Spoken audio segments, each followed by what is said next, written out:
బంగ్లాదేశ్ నుండి ఈ మధ్యన ఓ పెద్ద థ్రెట్ తలనొప్పి పెరిగిపోయింది. వాస్తవంగా బంగ్లాదేశ్, పాకిస్తాను ఇట్లాంటి దేశాలు మన రాయబార కార్యాలయాలు ఉంటాయి.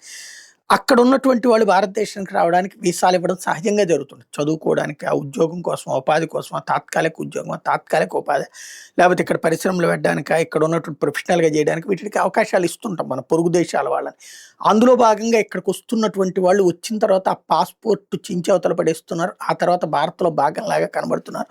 ఇప్పుడు ఏర్పాటు చేశాక, స్పెషల్ ఇంటెన్సివ్ రివిజన్ ఏర్పాటు చేశాక అనేక మంది బోర్డర్‌ని క్రాస్ చేసి వచ్చినోళ్ళు 70% మంది ఉంటే, 30% మంది అధికారికంగా వీసా మీద ఇండియాకొచ్చి తిరిగిపోకుండా ఉండిపోయినటువంటి వాళ్ళు ఉన్నారనమాట.